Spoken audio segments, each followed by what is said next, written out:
So today we're going to talk about how to unring that bell, meaning you allowed a behavior, but now it doesn't work for you anymore and you want to take it back and have your dog not do this behavior you allowed. So the way that I am going to do this video is I asked a few clients for some recommendations on examples for this, and I'm going to go over those. So the first one is Peg from Canada, and who also inspired this video.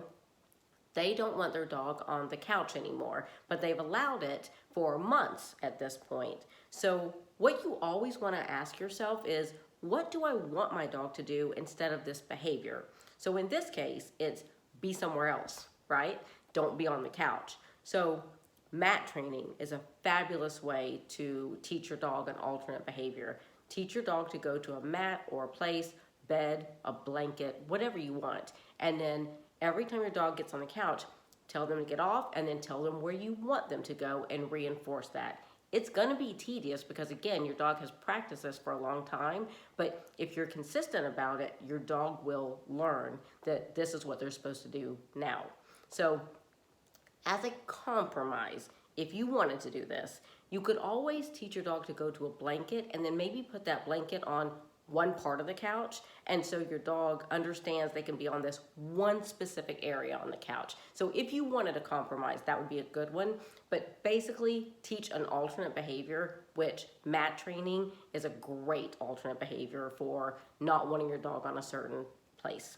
So Macy said jumping. Allowing your dog to jump when they're a puppy, we don't really care, but then they get bigger and now you care. It's embarrassing when they jump on guests, and maybe you don't even want them jumping on you anymore. This again, we don't want them to jump. We have to ask ourselves, why are they jumping? They're jumping because they want your attention and it's worked. So what do you do to unring that bell? You have to give them zero attention. You completely ignore when they're jumping. Everybody has to be on board and you have to be 100% consistent about this. And again, because I practiced it for a while, it's gonna take time for them to unlearn that behavior and relearn that it doesn't get them what they want anymore. But if you ignore it completely, your dog will unlearn that behavior. Number 3, Vanessa and Tara both said sleeping in the bed. It's a behavior they allowed, but now it's not really working for them anymore. Again, mat training is a fantastic way to teach them, no, you can be on this, but you can't be up here anymore. And, reinforce it. Make sure they understand that going to their bed or this blanket or, whatever it is that is their alternate mat, that it's a great thing to go there. So, make it rewarding. Give them something wonderful when they go on there, a stuffed Kong or a deer antler to chew, whatever you want to give them. Something that's going to be a little calming and keep them on there. You don't really want something super interactive, but something long lasting. A bully stick would be great, but reinforce that. It's gonna be tedious again, but if you're consistent about it, they will learn to get off the bed and understand that's where they're supposed to go. Now, if you really want to kind of help them even more, you could start sleeping in a different room for a few nights and get them used to sleeping in there, and then you just sneak out and you go to wherever you really want to sleep, into your bedroom. But you can do that if you want to teach them a completely separate area instead of the bedroom altogether. If you want them to stay in the bedroom, I would do mat training. If you want them in a completely separate area, I would bridge the gap by sleeping there myself for a little while, get them used to this is the new norm, and then start kind of sneaking out. So, number 4, Amy said begging and feeding at the table. So maybe you had somebody in your family that allowed it, but now you don't want to allow this anymore. The begging's gotten out of control and you don't like it anymore. So a couple things you could do. The mat training would work for this as well, but also maybe just a baby gate. Like I would prevent access from coming into the dining room or wherever you are so that it's not a behavior they can practice in the same way anymore. But let's say you do want to give, like you don't mind them having some of the green beans off your plate.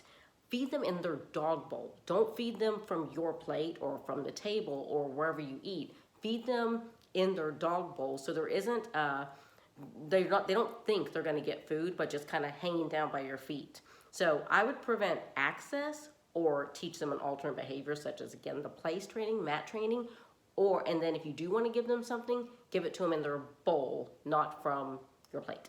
Number 5, running the fence. And this was Katie's suggestion. So this is another situation where you really need to teach your dog commands that they're going to understand to use in those moments. So come when called and leave it are ideal for running the fence when somebody comes by.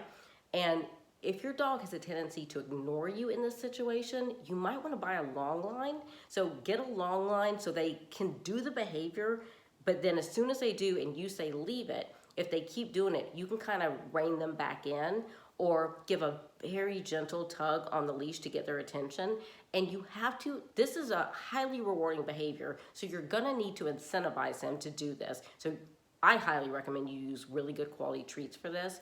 But the second they're running the fence and you say their name and you say leave it, and then they look at you, start praising immediately, and then give them a high quality treat when they come back over to you. So again, a clicker is really gonna always drive these things home a little more, but praise and a treat would be fine. So, come when called, leave it are great ways to tell them the alternate behavior of running the fence. This is what I actually want you to do, is I want you to come to me, or I want you to leave it and stop doing that. So I hope that helps you. You can always, the whole thing about teaching a dog old dog new tricks is absolutely you can teach a dog of any age. I've taught 13-year-old dogs that have never had training or haven't had training in a long time. That's no such thing. A dog is always capable of learning, always. It's just the more they practice something, it just takes a little more time and consistency on your part because they do have to unlearn a behavior and then relearn a new one. But dogs are very adaptable and they can roll with the punches. So you just have to tell them, this is what I want you to do instead, and promote that, and they will catch on.